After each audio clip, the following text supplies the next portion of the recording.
India bio energy மற்றும் technologies மீதான சர்வதேச மாநாடு எங்கு நடைபெற்றது? ஆன்சர் புதுதில்லி. பாரிஸ் பாரா ஒலிம்பிக் போட்டியில் தங்கம் பதக்கம் வென்ற நித்தேஷ் குமார் எந்த விளையாட்டுடன் தொடர்புடையவர்? Answer badminton.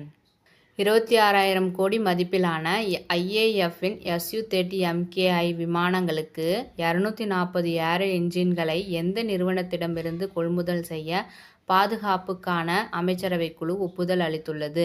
Answer HAL Hindustan aeronautical limited. இ-சாம் போர்ட்டலை எந்த நிறுவனம் அறிமுகப்படுத்தியது? ஆன்சர் தொழிலாளர் மற்றும் வேலைவாய்ப்பு அமைச்சகம்.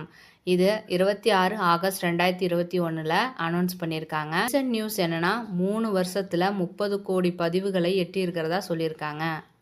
வடகிழக்கு மாநிலங்களின் நீர்மின் திட்டங்களுக்காக எத்தனை கோடி ரூபாய்க்கு மத்திய அமைச்சரவை ஒப்புதல் அளித்துள்ளது?